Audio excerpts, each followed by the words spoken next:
Uh, Unfortunately, we're here, guys. We're here. So the purpose of this podcast is to explore digital and print media, all sources we reference owned by the respective companies, Sony, and reflect no biases or corporate agendas. Your discretion's highly advised. All right, so I'm Demetrius, And I'm Demetrius, and Meet Meets presents.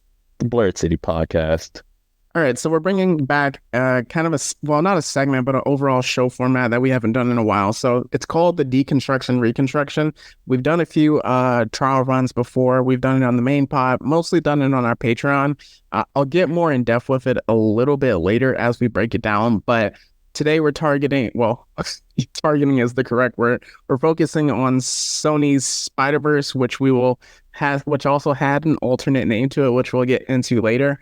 So we're just going to take a look at the different aspects of the Sony Spider-Verse, starting from very first Tobey Maguire Spider-Man up until the recent Madam Web debacle. So with that, Meech, what are your initial thoughts before I kind of break down what the Deconstruction, Reconstruction is? Well, firstly, I don't know why in the world you brought me for this episode. I know I'm the second co-host, but you could have just had Afro Puff Samurai in my place. As a matter of fact, you could have just had Meech from Earth 42 here. He'll probably do much better than I am right now. But yeah, the Sony Spider-Verse, I can't even so much that, and there are highs. And then there are lows, and then there's the depths of the underworld, and we're gonna see what happens when we come across those three avenues, and as a certain god of destruction, as our goat once said, before creation there must come destruction. All right, so a few others just to kind of give an idea of like visualizing what we're talking about with this that we tackled were the Star Wars sequel series, that trilogy. Hold it together, Meech. We had the Trashtastic Four, or as you like to call it, Fantastic.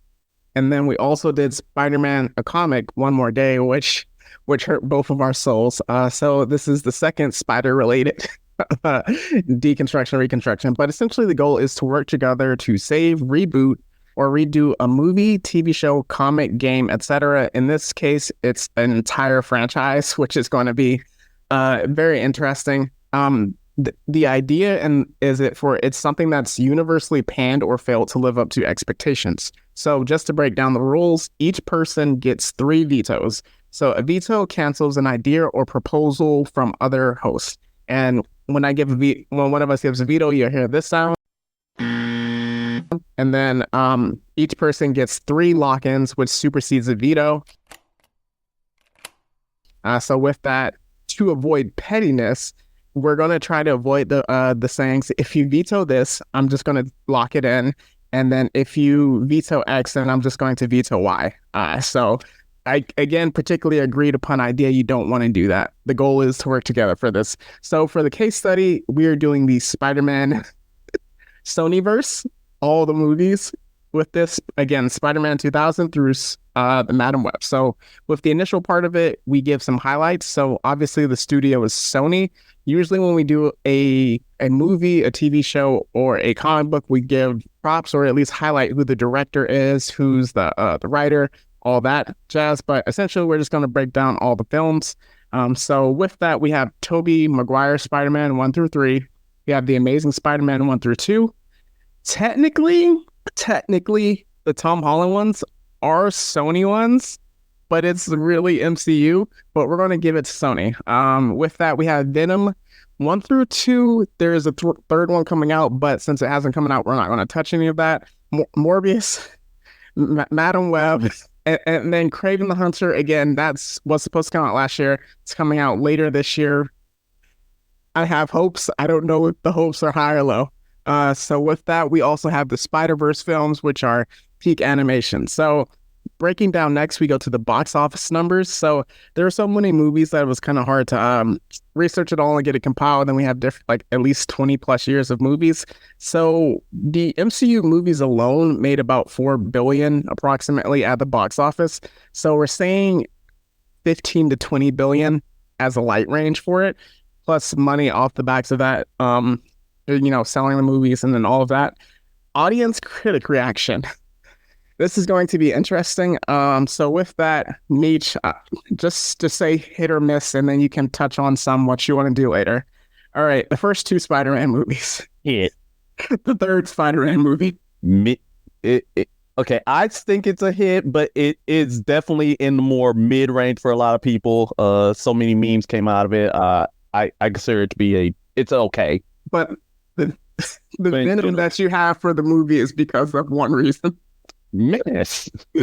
That's the way you talk about it. All right, so this is going to be interesting, and I have a question based off of it later. Amazing Spider-Man 1. I think it's actually kind of a hit. I'm not even going to lie about that. Amazing Spider-Man 2. And went straight to a miss. All right, so I'm going to talk about failed projects that were also planned later. Venom, the first one. Hit. Absolute Venom. Hit. Venom, Let There Be Carnage. Disappointing. I'll leave it at that. Just disappointing. All right. And then Across the Spider-Verse. You already know it better be a hit. Into the Spider-Verse. Hit all day. We don't touch those movies. All right, the MCU film. All three. We don't touch them. Hit. Morbius. Still haven't seen to this day, so that lets you know, miss. And Madam Web. I am not the only clips I've seen of that movie are from YouTube and TikTok. I ain't seeing that movie. It is a hit. It is the bottom of the barrel. We going straight to the underworld with that one.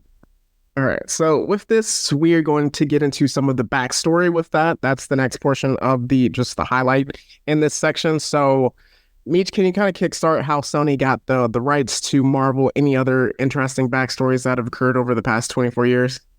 Yeah, so when it comes to essentially how Sony got Spider-Man, well, in the 90s, it was pretty much a bad time for comic book studios in general. And because of such, right, Marvel actually declared bankruptcy, Chapter 3 bankruptcy. And as such, they had to sell off a bunch of their comic book rights in order to ensure that they had enough money to stay afloat. And unfortunately, they ended up selling their biggest franchise of all time, Spider-Man, to Sony. And by selling their rights to Sony, they sold the movie rights. Actually, no. They sold both the movies and the TV rights, but then they got the TV rights back. But yeah, so because of that, essentially, Sony, when they got the rights, they wanted to start capitalizing immediately. You have producers Avi Arad and Amy Pascal, who basically tried to helm up as many Spider-Man projects as they can. As you can tell, none of them lifted off the ground until Sam Raimi came in and did the Spider-Man trilogy, which, as we know, history. Mm-hmm. But yeah, so when it comes to that, after the trilogy's over, and then the Amazing series came in, then that's when the two of them started trying to colluding to make their own universe, because by the time the Amazing movies came out, the MCU was doing gang numbers. And because of that, Sony decided, okay, hey, we got the highest property of all time. Let's go ahead and make our own MCU for Spider-Man. And what are we going to title it? Or Sony Pictures Universal Marvel Characters, also known as Spunk. First of all, let me just go ahead and tell you guys right now that name is absolutely horrendous. That name is down tremendous. That name is, thankfully, it is discontinued, but good heavens, that name was horrible. I'm not even going to lie to you about that. But yeah, so... yeah, and because of that, again, a whole bunch of different projects that they were gonna mention. You want me to touch upon many of the projects that they wanted to try to do? Before you do that, can you mention the loaning to the MCU, and then we can get into the messy. All right. So after Amazing Spider-Man 2 came and went, essentially Sony was down tremendous, and again, and that was when Kevin the Go Feige he saw the opportunity. He saw that Sony was down horrendous at the moment, and as he was down tremendous with critics, with money. So it's like, you know what? Hey, listen, you don't have to give us the rights, the full rights to Spider-Man, but instead you can like loan us the characters, and as such, we can have Spider-Man in the MCU, and we can have and like you guys can help like produce like the Tom Holland trilogy, like have that within the MCU as well. But you guys get to create it, and then we both profit from it. And of course, they decide to agree to those terms. But another thing about that is the fact that, as you can tell, they could not like produce just straight up another Spider-Man because they technically have one in the form of Tom Holland's. So they could not use any other Spider-Man at the time unless you started getting into other media, aka Miles. So yeah, that's pretty much the origins of like them loaning Spider-Man to them, to which as of right now, I think they still technically are in the midst of the deal. But only time will tell if they're going to capitalize on that. To my knowledge, I believe I heard this, is that they have to have a new project in production every, like, in between like 3 years and 9 months. They have to be like filming another movie, which is one reason why we're getting so many projects at this time. And then, like you mentioned, they're not doing a Spider-Man, so like that's why they're trying to build out different. But before that, we can get into the messiness of it all. All right, so technically this all dates back to the Amazing Spider. Well, actually, no, it even goes back even further than that to Spider-Man 3. I'm not even gonna hold you. Actually, it even goes before that, but technically that movie was not even part of it. So after Spider-Man 3, they wanted to do a Venom movie. Technically, they wanted to do a Venom movie in the 90s with Dolph Lundgren as Eddie Brock. And the script of the movie is actually found online, and it's kind of but in any case, like they tried to do a Topher Grace Venom movie and after Spider-Man 3, which millions of questions as to how in the world that could have worked, considering what happened to him in Spider-Man 3, getting, pumpkined. But yeah, so they tried to do that. Of course, that didn't get anywhere. And then after the Amazing Verse come in, they was like, okay, this is where we start trying to build out our Sony verse. And what they tried to do, they tried to build out a Sinister Six movie. Oh, I wanted that so bad. And in Amazing Spider-Man 2, part of the reason why it kind of is downtrodden is the fact that they basically tried to shoe in the Sinister Six. As you know, Spider-Man's 6 of Spider-Man's rogue getting together to try to go run his pockets. So they were trying to make a Sinister Six movie, keyword without Spider-Man, because at the time, like it was just what it is. It was trying to build out a Sinister Six movie without Spider-Man in it, and then have Spider-Man fight the Sinister Six. So yeah, they tried to do that. They tried to do this movie called Silver and Black, which was supposed to be a Silver Sable and Black Cat movie together. Again, no Spider-Man. And then they tried to do an Aunt May movie. Come on, man.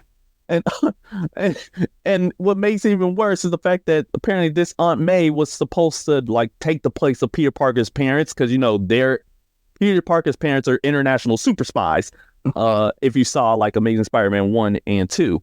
So they were supposed to be international super spies. May was also supposed to be one. So they were going to do a movie based on her during her time in S.H.I.E.L.D. I'm like, but nah. I never heard of this idea about the Aunt May movie. Oh, nah. It gets absurd at a certain point. It gets absurd. Now, again, they doing stuff like the Craven movie that was gonna be its own thing in the like back in the Amazing Spider-Man verse. Of course, you start seeing it now, but but keep it going. But yeah, so it's fortunately Kevin Feige decided to say, nah,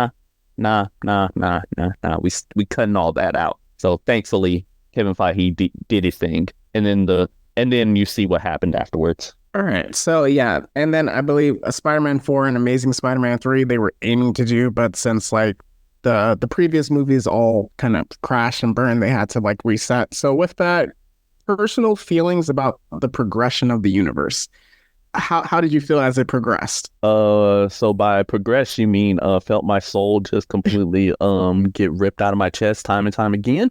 Absolutely. You see like when it's Tobey Maguire, like again as a kid, first time seeing Spider-Man on the screen, man, my heart rate was going up. It was going up. We was in hype tier.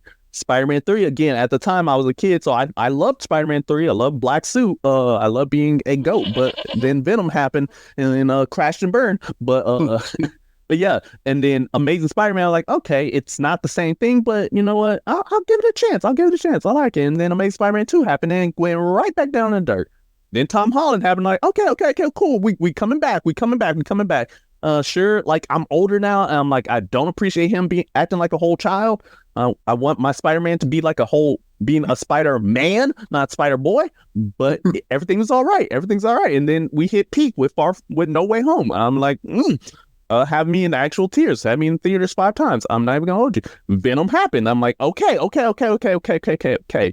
This is where the controversy is because the Venom movie, no Spider-Man at all. But there's no logo on his chest. There's no like reference to Spider-Man at all. I'm like, technically not Venom, but you know what? We can make it work. And then Knull happened. And I was like, okay, that's how you do it. You make Knull. Unfortunately, Knull's nowhere in sight right now. But in the comics, for listeners, that's in the comics. Yeah, that's in the comics. There's no mention of Knull right now. You might hear Knull later in the show, though.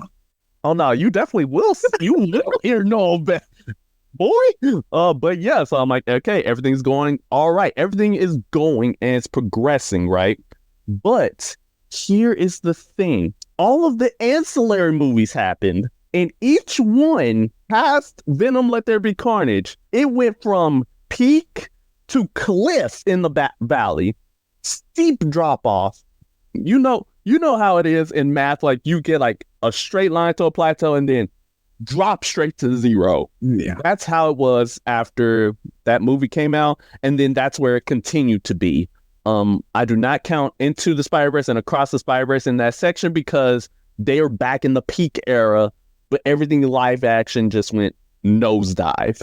All right. And then just for the final part of the highlights, what was good about these movies and like what they did well before we take it apart? For me, obviously the first two, like the second Spider-Man movie is like one of my favorite superhero movies of all time. Before No Way Home came out and then we got into like deep into the Infinity Saga, like it was like my unquestioned number 1 superhero movie of all time. But now it's like floating in the top 3. With that, Spider-Man 3 I didn't hate for the time when I saw it. I've only seen it twice and both was like when I was much younger. So I appreciated it. It was definitely cringe the way they treated Tobey's character with wearing the black suit and not used to like what I've seen before.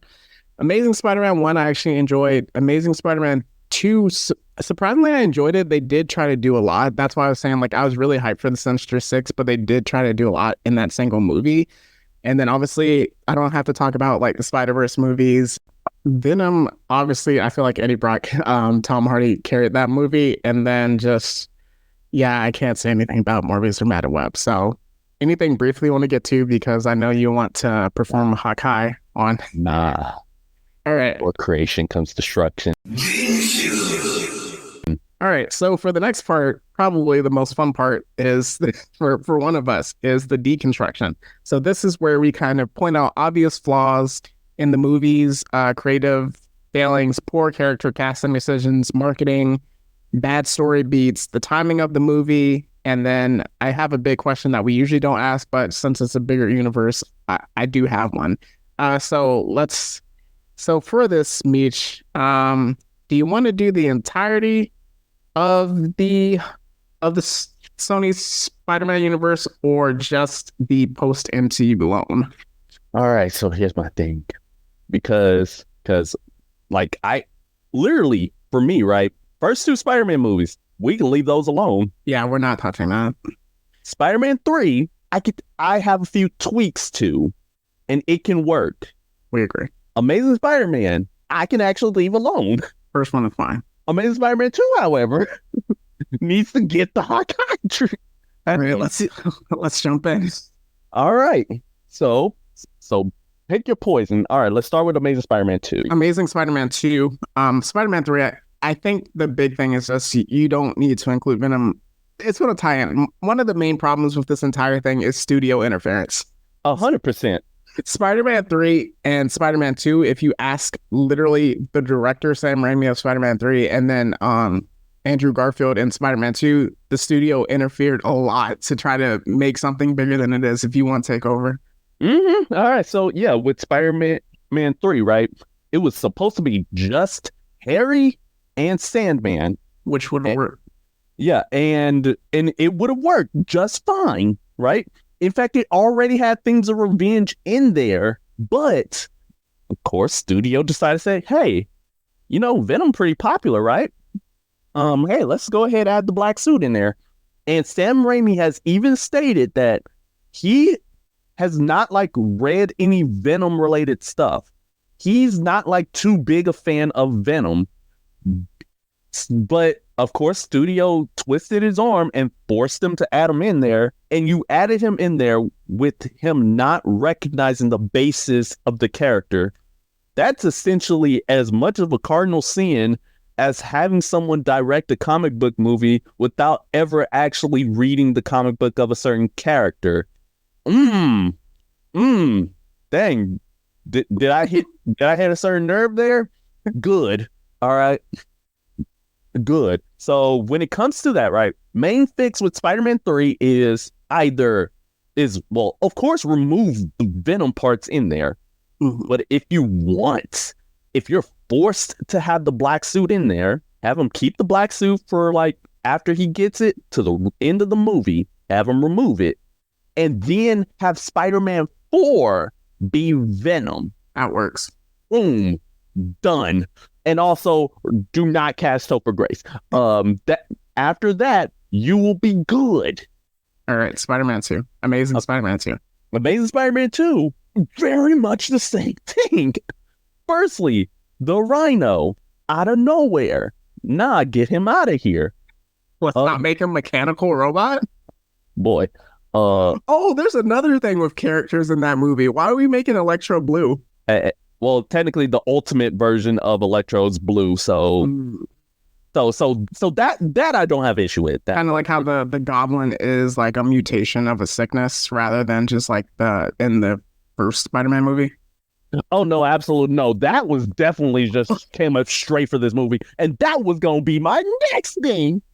All right, so you just gonna have Norman Osborn be teased in the first movie, and then gonna kill him off in the second? Nah. You gonna have me tweak out. You have me crashing out right now. Harry Osborn, get out of here, boy. You fine as is. Dane DeHaan, you a good actor. But boy, as soon as you goblined out, it was raps for you, because there ain't no way.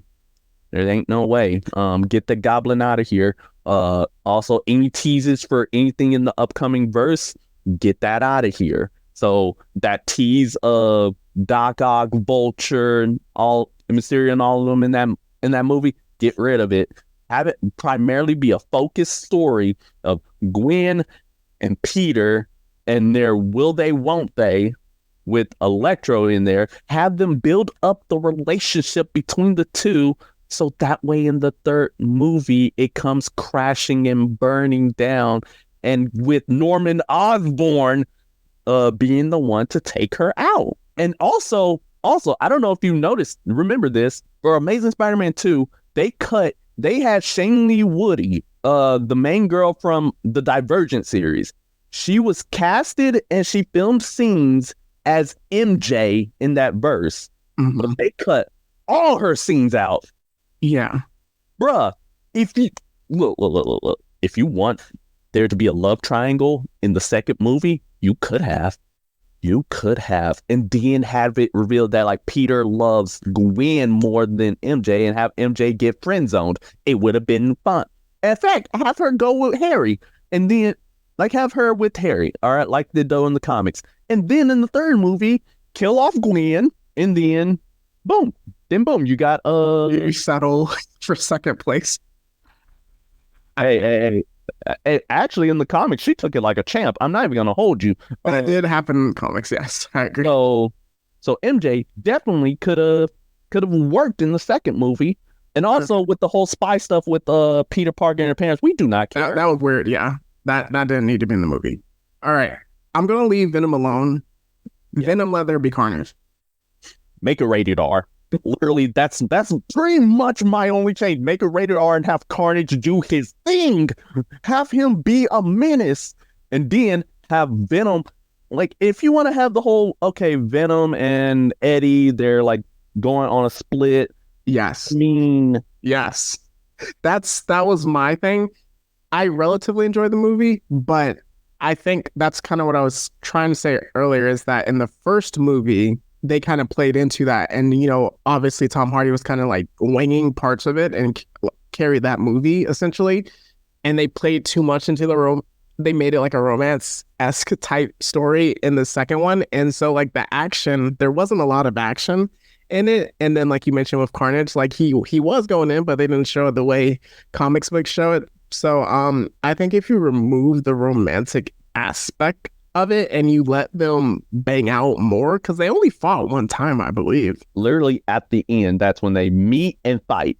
Yeah, so I think there definitely needed to be a scene where like they fought beforehand, and then maybe if you want to do the separation, you can do that.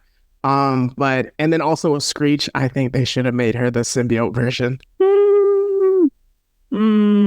Yeah, I can.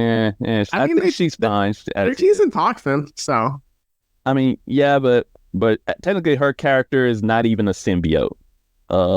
So she's kind of fine as is, but okay. But MJ and the Spider-Man 2. Scream is a third symbiote whatsoever, but not connected to Screech, to Cletus Cassidy's girlfriend. Okay. So that works then. Yeah. Yeah, so we kind of covered that. Oh boy, Morbius and Madam Web. Delete. Just go ahead and delete. There's nothing that can be saved with it. None. All right. Actually, no, not on its own. Not well. If you want, okay. I can think of it. I can think of it right now. At least with Morbius. In order for Morbius to actually work, you need Spider-Man in the movie. But if y'all are really hung up on not having having Spider-Man in your Morbius movie, trademarked by Sony Pictures, trademarked by Spider-Man, I mean, there is a certain vampire character in Marvel that I'm pretty sure y'all could use, and it's a certain brother with a fade. His name is Blade. Do they own any rights to Blade? Because Marvel's making one. So I do not think they do. Actually, double checking. No, they don't. Dang it. We tried. All right. Well, with that is the case. R.I.P. So with the deconstruction, I think here's the main problem. Post MCU loan, you're building a universe around someone that technically doesn't exist, and it doesn't connect. So one thing I'll say it now instead of the Reconstruction, you can build movies and TV shows and all the likes off of characters that are not well known. Killmonger is not, unless you're a deep comic book Black Panther fan, not many people knew who Killmonger was. Most of us probably thought Claw was the main villain of the Black Panther movie, and Killmonger is either the second or third best villain, depending on how you rank Loki. And then also with Thanos's motivations in the comics is not the motivation that he had in the MCU. In the comics, you can explain better after I say this. His motivations are him being a simp for death. Ooh, I mean, there's no other better way to say it. He in love with death, because death in Marvel is a literal entity that embodies the whole concept of death. And yeah, both him and Deadpool got a thing for Mistress Death, but Mistress Death only got eyes for Deadpool. It's crazy. Yeah. And if you watch the first Avengers movie, at the end, one of the dudes goes to Thanos and says, to fight the Avengers is to court death. Now, when I first heard that, I didn't know much about Thanos because I wasn't like big into it. Again, you can build a character and learn the biggest things. When he said that, I'm taking it as, oh, if you fight the Avengers, you about to get rocked like Loki did. But taking that into context in the comics, to court death, double entendre is to court the embodiment of death. So, and then it ultimately turned into like, oh, he's balancing the universe, which is a much better motivation, or at least made him more compelling. So with that, you can, like, any show or TV show, movie created is based on people that you don't know to start with, and it's up to the writing. Yeah. I mean, Guardians of the Galaxy. Exactly. And nobody knew who they were. It's up to the writing, direction, marketing, and then acting. A lot of those coming together for people to love it, and you get to Guardians of the Galaxy Volume 3, and it's like we lost our best friends at the end of the movie. So I think a lot of direction is like, okay, you take a character you don't know, but then you don't know what to do with this set character. So that's one of my biggest problems with it. And then timing of the movie, I'm going to try to throw this movie a lifeline. Madam Web came out after the writers and actor strike. So promotionally speaking, I don't know what other touch-ups could have been done. And I believe Morbius came out right after or right in the midst of the pandemic. So, you can only do so much. That's as much as I can say those. But what I wanted to ask for my big question before we get into the reconstruction part, are all these movies as bad as we think? Because think about it, in No Way Home, obviously, like, Spider-Man 3 had left a bad taste in the mouth, the Tobey Maguire one. The Amazing Spider-Man left a bad taste in a lot of people's mouth as well with that failing. And people were like, oh man, I don't even like Andrew Garfield as Spider-Man. That's not my Spider-Man. Tom Holland's the GOAT. I love Tobey, but like, Andrew isn't here. We get to the end of No Way Home and it's like, oh my gosh, they redeemed him. He's the best Spider-Man. All the love. Oh, he got to save MJ, but he didn't get to save Gwen, and just like all of that. And it's like the love that we had for it. We're like, oh, Sandman, Lizard, Electro, all the villains.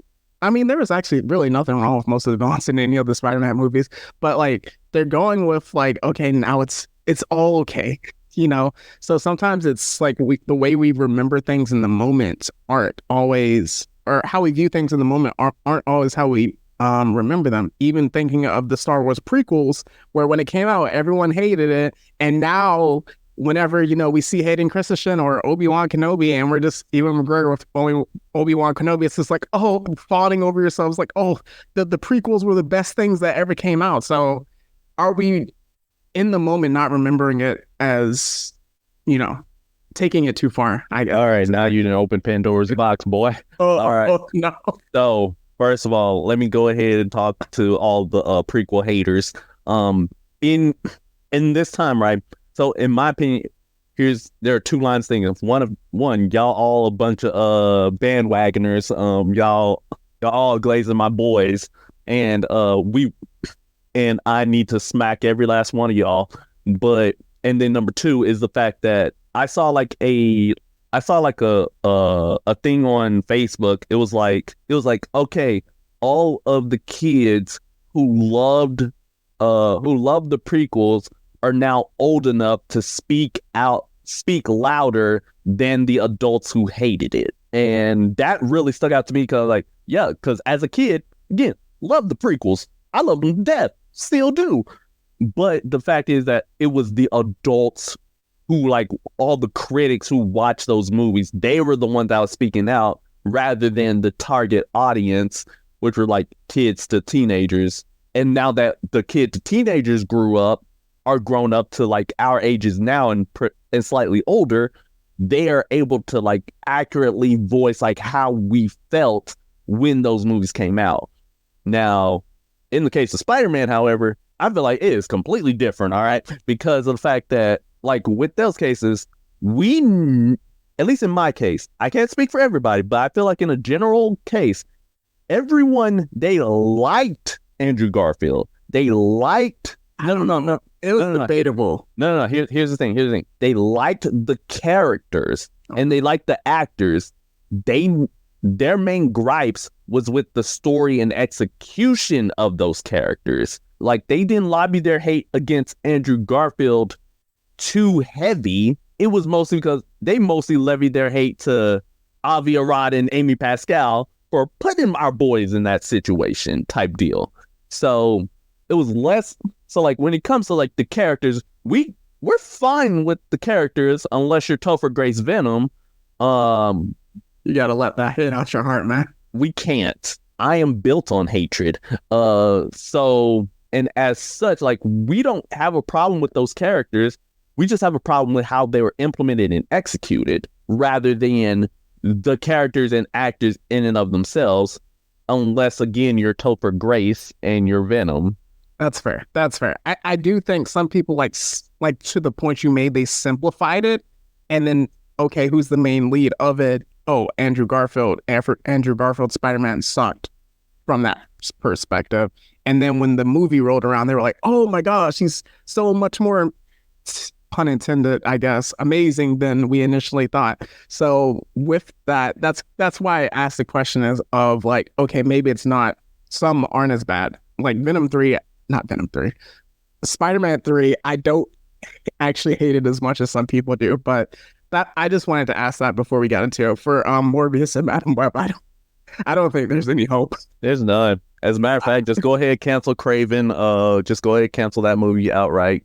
And then Venom 3, you better have a certain god in there. I'm just saying. It's called The Last Dance, so I don't know if that can be told in one. Yes, that's the name of the movie, Venom Last Dance. There ain't no way. So first of all, I'll change the name.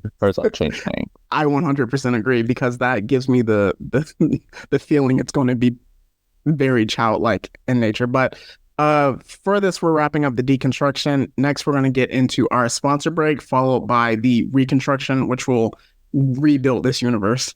All right, for today's sponsor break, we have none other than the Spider Society.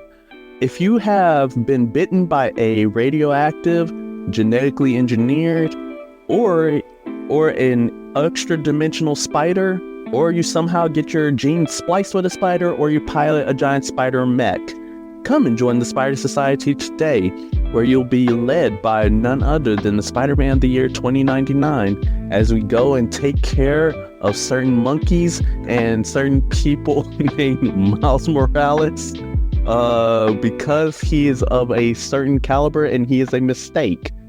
Come and join the Spider Society today.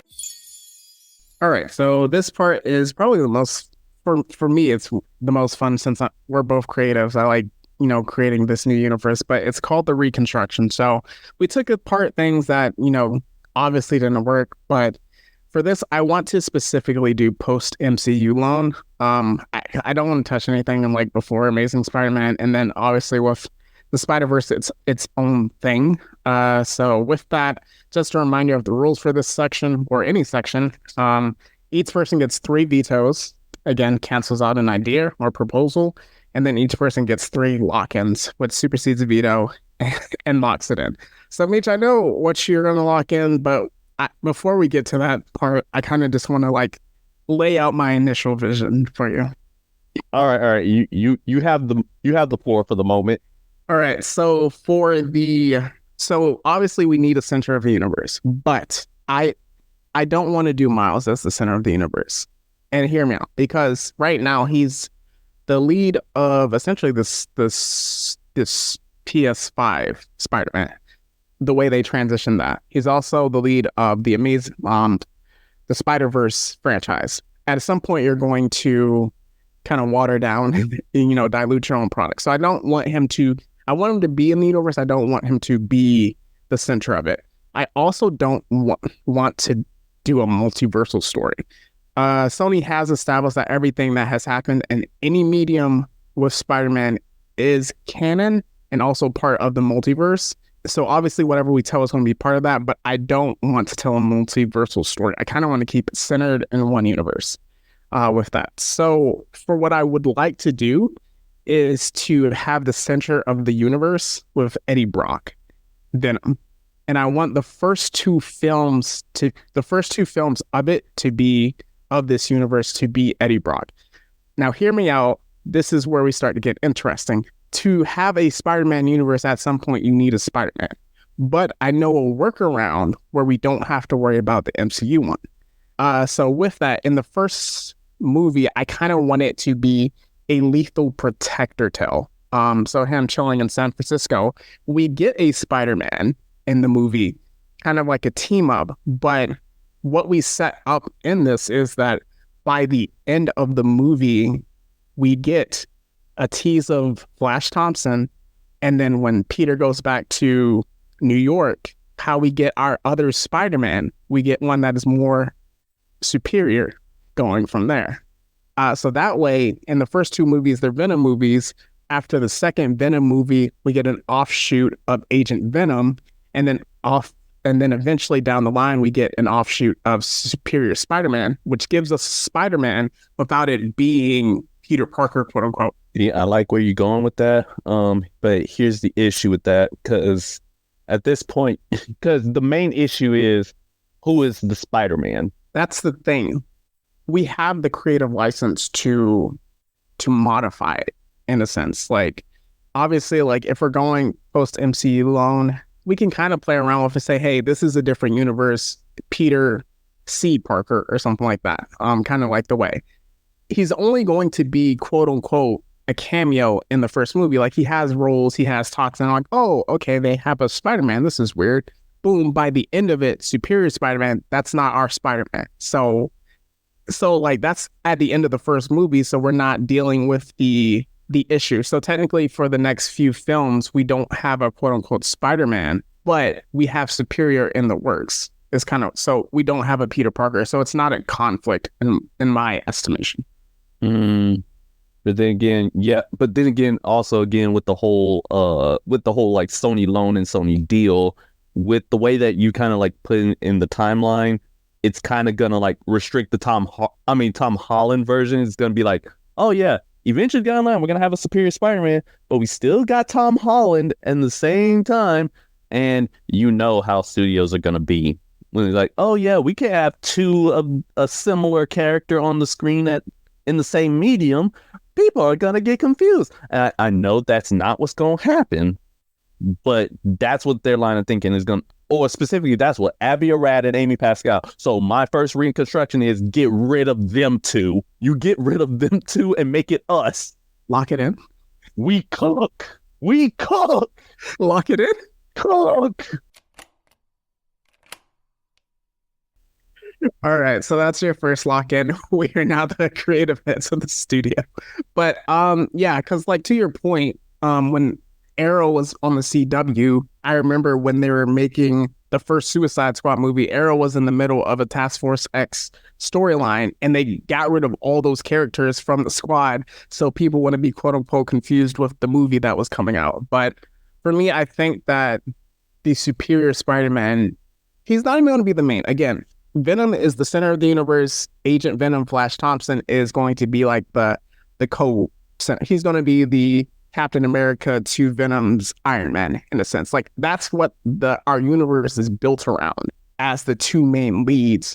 We get a Superior as like he's different in a sense. That's kind of like he's a substitute. Like we don't necessarily have to have him, but for a Spider-Man, that's how we get one without it being, okay, this is the third version of Miles and story where people start to get tired of it. And then also, a retread of Peter Parker, unless you want to go the Ben Reilly route, which I know you don't.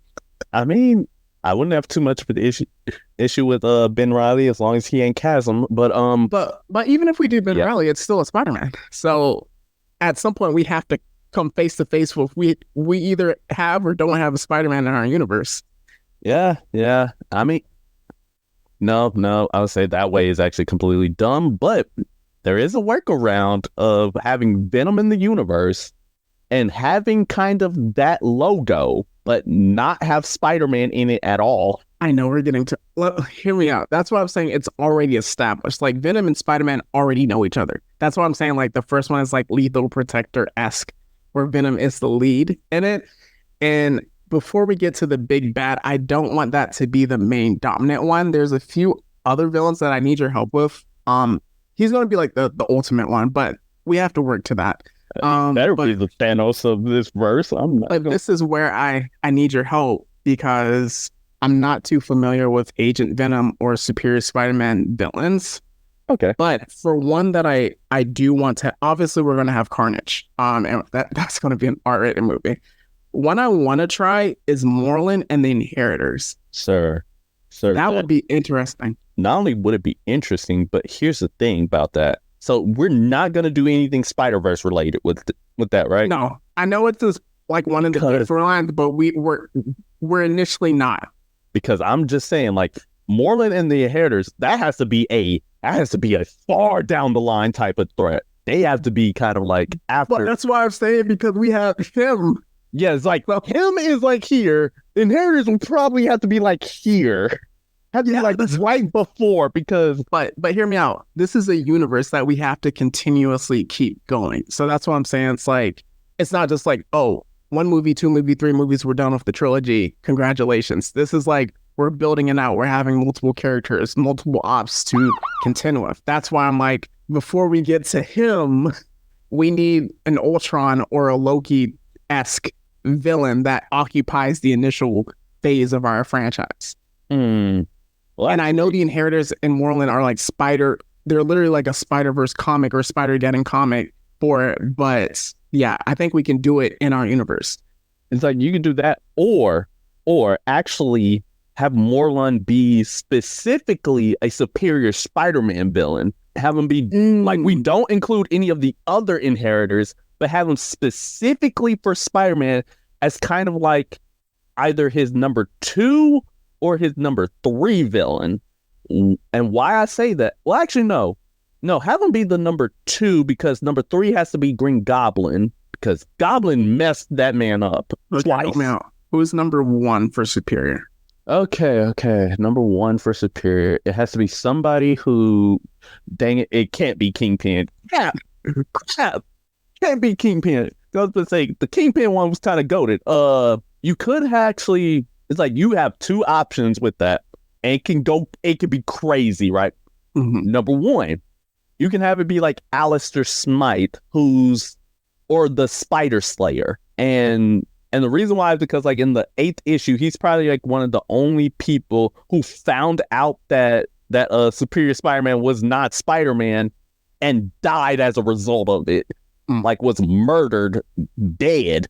And so, like, you could use him, or you have it be actual Peter Parker in like the living robot, who's basically a robot duplicate, and kind of have it be like a struggle of, hey, I'm trying to get my body back from you. But then again, that would actually kind of defeat the purpose, because Superior Spider-Man, scratch that, get that out of here. That's why I'm saying he's not one of the mains. He's like an offshoot. So when we throw in Moreland and that type, I think we just let that build out. Yeah, so if that's the case, man, Superior really doesn't got like rogues of his. Oh, wait, hold up. Wait, dang it. I was going to say Blackout, but nope, that doesn't work either, because he's a Ghost Rider villain, and he's technically owned by the Gru, so Superior. And I can't do Carnage either, because we building out Carnage. Man, what? Know what? Goblin? A version of Goblin? Hobgoblin. Screw it. Let's That could be the first movie. First movie, Hobgoblin. Yeah, first movie. Oh, wait. Let me cook. First movie, Hobgoblin. He gets absolutely decimated. And or number 1, it can be Alistair Smythe, along with like a couple of villains like Boomerang, the superior foes of Spider-Man. So like Boomerang, Shocker, Volt. Oh wait, we already have a Vulture. Never mind. Scorpion's technically teased, but not fully in it yet. So, let's say we can use Scorpion. No, forget it.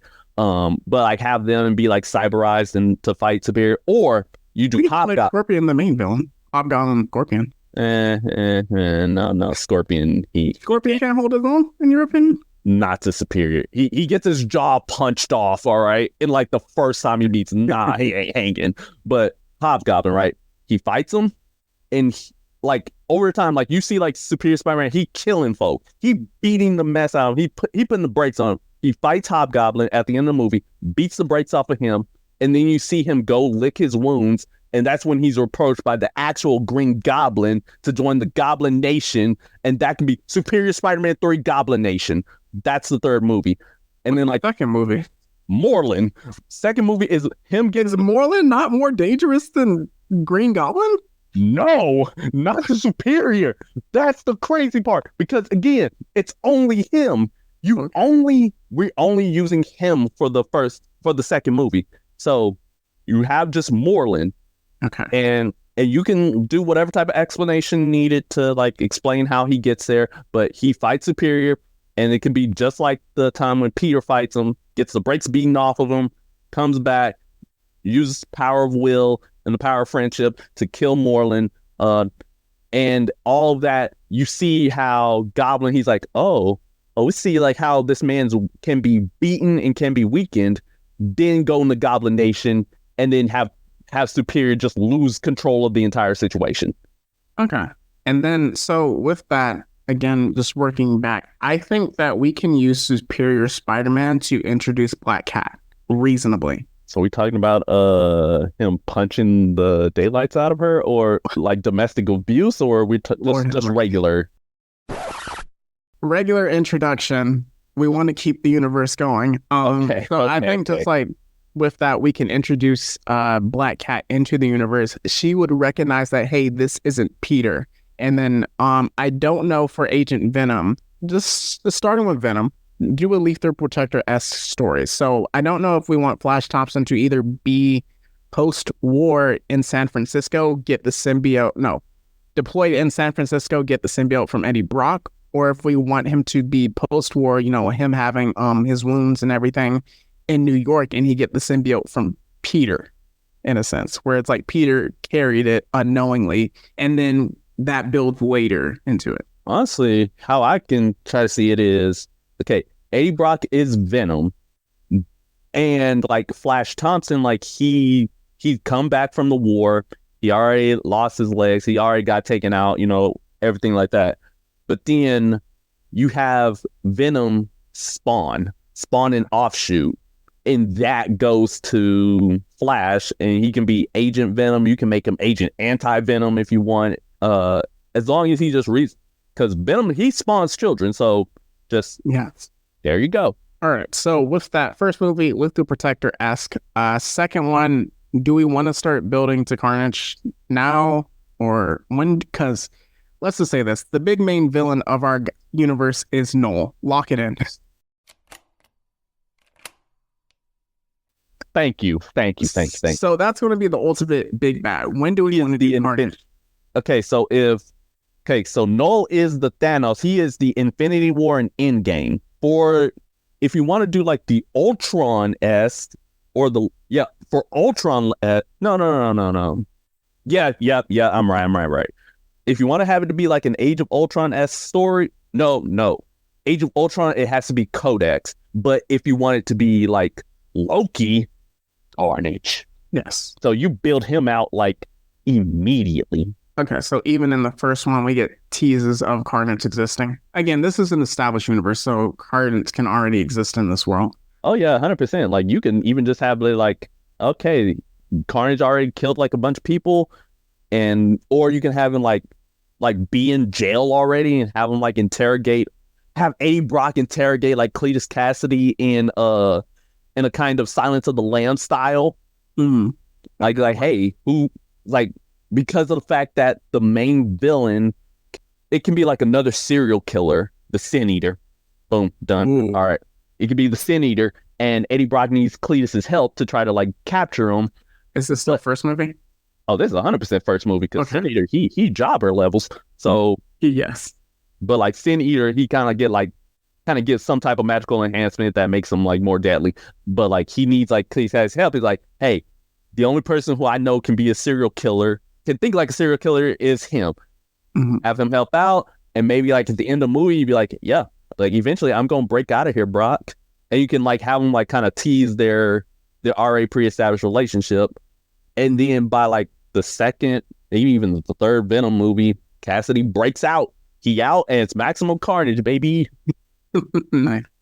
Right, so we need either a second or third, just that we're not limited to trilogies, obviously, since this is the universe, but I'm thinking that he breaks out in the second movie, but someone else is the main villain of the second movie. Oh yeah, 100%, 100%. Second movie can be, I mean, you can make it actually about oh wait, the jury can technically be part of part one, or it can be part two. It's like you can make it the jury, you can make it okay, I just thought about it. Technically, for the Venom movies, Scorpion is more of a threat to Venom than he is to Superior. Technically. Technically you can do him. Oh, we can make it where the Scorpion is venomized in the second one. Boom. And he gets venomized because of Carnage. There you go. Okay, lock it in. There you go. There you go. There we go. All right. So for that, first movie, essentially Senator / jury, lethal protector-esque style. That's how we also get a quick team up with Spidey. So we can get the tease for Superior at the end of that movie. Also the invitation to Flash Thompson. Second Venom movie, Scorpion is venomized. Well, they fight, then he's venomized later in the movie due to Carnage, who he breaks out of jail. Third movie is Carnage, and then after the end of that movie, that's how we lead into Knull. Okay, so third movie. You think the third movie should be Maximum Carnage, or you think like Maximum Carnage should be its own kind of like full crossover movie where all of the Spider characters got to come back? Well, I'm thinking that's what it has to be, because by this time we should at least have one Agent Venom movie, and then also Superior would be established. And then again, we're not limited to just being a trilogy. So after that, then we can lead into Carnage, boom. Then we got Moreland and the Inheritors after Moreland wants to get his lick back. And then, but throughout that post-Carnage, we're teasing Knull the entire time as the big bad. So that's working in the background. So by the time we get to Agent Venom movie 2, movie 3, we now have that established as, okay, Knull is here. And then maybe we get one more Venom movie as like a mini op. And then the fifth movie is, boom, Knull is here. And you have to deal with that. Okay, I can get down with that. Yeah, so then for just with that, any other characters we can kind of offshoot, we would have 3 established characters. And by the time we get to, say, a Maximum Carnage or definitely the Inheritors, it can be the situation where Superior Spider-Man gives Peter his body back, but he becomes Superior again, somewhere in that sense, where okay, now we have another Spidey and Superior. The Tom Holland series should be over by then. Yeah, you can literally give him his body back and then have him have the clone body, so it's literally Superior Octopus. So, boom, Superior Octopus, Peter Parker, Spider-Man. You got Agent Venom, or in my case, like I would actually want him to be Agent Anti-Venom. Yeah. So that way, like you have less issues. Like maybe at the end of like his offshoot, like you can have like the version of him that is Agent Venom. Like you can have him like be Agent Venom, and then even have him be it for one movie. But at the end of that movie, he goes Anti-Venom. So boom, done.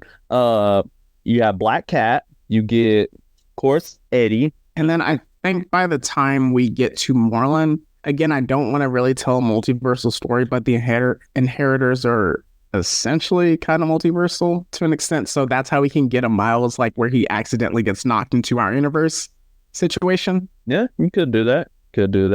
Or like it's also been established that Miles and Peter are going at the same time. So throughout the course of this, we just haven't told a story with Peter or with Miles in it. So I don't know how you want to go in that direction. To have both Miles and Peter have like the mentorship, kind of like similar to Insomniac verse. Or like I feel like Miles would be more established because Peter is off the map. We could have Miles interact with Superior in one of his movies. Oh yeah, and get backhanded. Yeah. That can work. That can work too. Wait. At the end of Goblin Nation, because you can like have Miles introduced in that one. Be like, or should I say, Otto Octavius, you screwed the whole pooch up. Everything is out of control. I can't handle this by myself. You either need to lock in or get Peter his body back, because you ain't able to do it by yourself. I can't do it by myself. And we definitely can't do it together because we got beef. Okay. All right. So I think I like what we got. So all we need to do is establish the Agent Venom movies, and I think we're solid. Oh, yeah. Okay. Easy. Crime Master. Like, boom. If you done. want to explain that. Okay. So essentially, Crime Master is kind of like his overarching bad guy and like his first main arc. Essentially, Crime Master is basically Kingpin. And he also has his own version of the Sinister Six called the Savage Six. And Agent Venom also has his own version of Green Goblin / the Joker in the form of Jack-O-Lantern. Let's not do a goblin unless it's going to tie into the Green Goblin Nation. Technically, he's not a goblin. Not a goblin whatsoever. That's the fire. I know what you're talking about, but it's so close. It's close, but it's actually far enough. It's far enough away. And plus, like, that specific version of Jack-O-Lantern is 100% his arch nemesis. Okay. Like, you can't do anything Agent Venom related without addressing that version of Jack-O-Lantern. So second movie? At least, because he did some heinous activity. Like he got his dad, like, disemboweled. Jeez. Like, I'm telling you, he was on demon time. So Jack-O-Lantern has to be in there. And then I think the third one has to be Knull symbiote related. 100 toxin. Okay, perfect. All right. Ooh, wait, hold on. But the toxin version, right? Because that version of toxin that beats on Agent Venom is Eddie Brock. So actually, I got a perfect substitute. Lee Price. Okay, perfect. And have him take the Maniac symbiote. Boom, done. All right. So just to kind of summarize this for our listeners, I believe we have at least 11 movies in the pipeline. So we start with Venom, who is the center of the universe. His first movie being the Lethal Protector-esque story where it's told in San Francisco. His main villain is either the Sin Eater / the Jury combination. We have a quick cameo / team up with Spider-Man. Through that interaction, at the end of the movie, we do get the tease for a Superior Spider-Man, at least the body swap part. And then we also get the offshoot of where we tease Agent Venom as well. Second movie is going to be another Venom movie that ties into the Scorpion being the main villain. With that, also Scorpion he breaks out Carnage and gets venomized because of Carnage. So with that time in, then we can go into the Agent Venom. With the underlying Agent Venom is going to be mostly responsible for the Knull storyline progressing, but we have the Crime Master and Jack-O-Lantern. At the same time, I think that's when we can introduce Superior Spider-Man into his own movie, with his first villain being the Hobgoblin, correct? Yep. All right. And then in the second movie being Moreland. So from there, this is where our first, I believe, team up would need to be the Maximum Carnage movie, would be the third Venom movie due to that progression. The next movie. So would we want to go Lee Price Knull, or would we want to go Green Goblin Nation? I'd say Goblin Nation, Goblin Nation, and then Lee Price, so that way it leads to Knull. Okay, so everything leads to Knull. It always does. So with the Maximum Carnage, this is when we get the established Spider-Man coming back into our universe. At this time, we should be good in terms of movies. So that means we're going to see a quick appearance of Miles just for the Maximum Carnage storyline. Then also a quick, we have Superior Octopus. Oh, what you got? I just cooked in my head. All right. At the end of Goblin Nation, you want to know what Green Goblin's plan is? Why? Because remember, we just finished Maximum Carnage, right? I know what you're about to say. Go ahead. We just finished Maximum Carnage. At the end of Goblin Nation, what is Norman Osborn, Green Goblin's plan? Red Goblin. Yes, lock it in.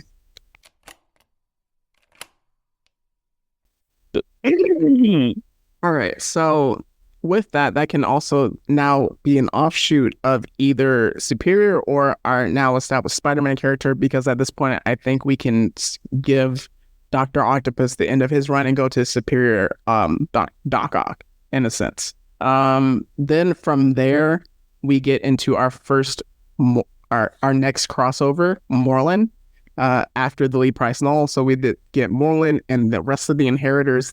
We're going to keep it from being too multiversal. This is another team-up movie, And then after, we can get 2 movies of Venom essentially carrying into Knull.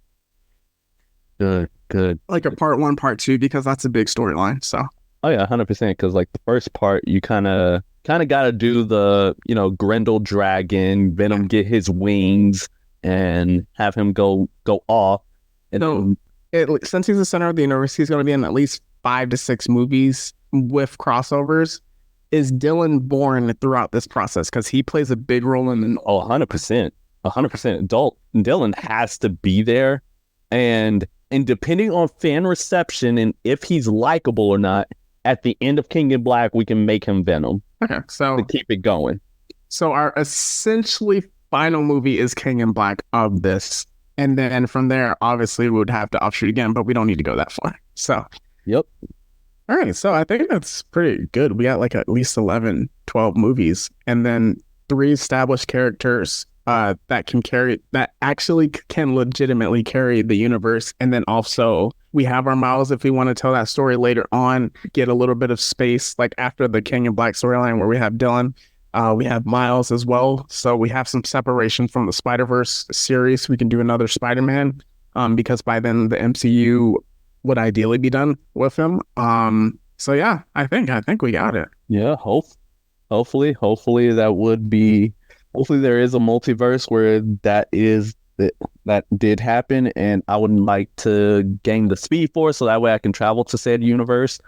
Wait, we did a little too much agreeing. I want one veto, so I want to introduce Paul into the veto immediately. You. Actually, no. The only way we introduce Paul is if, oh my goodness, I'm cooking again. All right. So at the end of the Goblin Nation storyline, the Sin Eater somehow came back, take the sins out of the Goblin, implanted them into Peter, have Peter in that black suit, and give him the Venom symbiote just because we can, and then he murders Paul. I'm gonna beat up that. No, you. All right. I see how it is. It's just because after Green Goblin Nation, we're at the end. We're at the end of the Superior Spider-Man ride, and then we want to like give Peter his own shine again, not making him black suit murderer. Fun. Also, at a certain point, we have to do Superior Venom in there. That's reasonable. I mean, make it part of the Moreland movie. Yeah, possibly. So with that kind of like establishing him as his own, villainous heroic self. So with that, I think we're set. Anything else you want to add? Yeah. I win. Everything leads back to Knull. I knew you were going to do it, so I was like, I'm not even gonna fight this. Nope. Let's just say Knull is inevitable. Man, I hope they make a Knull movie for you one day. All right, so with that, I hope they don't. I'm not even gonna lie. I don't want to see my goat get decimated on screen. So with that, we're gonna do a quick what's hot. Just as a note, we are recording this Tuesday of last week when you're hearing it, so April 9th. Not a lot of new stuff since our last episode has come out. So anything new means that you are seeing? I mean, WrestleMania. Yeah. Yeah, and that's pretty much it for my end. Like, this is the story is finished. The story is finished, and also Go Loser Ranger. That's about it. All right. So for me, you mentioned WrestleMania, Konosuba Season 3 again. One that I forgot to mention was Reincarnated as a Slime. Season 3 has returned, so I'm excited for that. The Maxine trailer. So if you're... Oh, yes, that dropped recently, which I was super excited for. And then Joker Part 2 trailers dropping tonight, about in 20 minutes from when we're ending up our recording. So that's the essentially end of the episode. Just some housekeeping. We are going to enter our philosophy of pain over the next course of the next 3 weeks. So we're doing character studies of Pain from Naruto, Scar from Full Metal Alchemist Brotherhood, and then Eren Yeager. So just talking about pain, trauma, and how that kind of leads to the certain actions of all 3 characters. So with the character study, we just kind of go into that and then break them down as characters. So let's do some any recommendations you have. I got the Superior Spider-Man comic book, which I'm about to start reading, which you'll be happy about. Good. Mine is the Donny Cates Venom. Just read that and you'll be good. All right. So with that, yeah, let's do the plugs and get up out of here. All right. So we got our Instagram and our Twitter X, formerly known as Twitter, and Threads under Blurred City 22. Like, comment, subscribe, hit the bell for all notifications. We have our Discord linked in our Instagram page. We have our YouTube under Blurred City Pod. And we also have a Patreon under the same name. If you want to donate some extra cheddar, get access to exclusive episodes never before seen. Then after that, we have ourselves our email address, blurredcity22@gmail.com. And that's where you can submit episode suggestions, your thoughts on the deconstruction, reconstruction, geek out, freak outs, random fan theories, and the like. And also any complaints that will be levied against me in particular, you can go ahead and put that, because it goes right to the spam folder, never to see the light of day. And then finally, I am the Jedi running on TikTok, however long we got TikTok left, as well as on Instagram for whatever projects you may have. What you got? All right, for my individual author pages, we have my Instagram, Mitri_Dash. That is METRI_DASH. For my X/Twitter, that's at the Mad-16. And if you're interested in my sequel book, Phantom Reckoning, A Most Regular Tale, that is available on Amazon and Barnes & Noble. So any words of encouragement you want to leave the people with? Remember, at the end of the day, and you have you're just sitting around alone, and you're going through dark times, and you are just going through it. You may have any dark spots in your day. Just remember, everything leads back to Knull, and you'll be all right in the symbiote hive mind. And I think that's where we can leave it. So as we always say, it's not goodbye forever. It's just goodbye for now. And that's the Blurred City Podcast. See you later.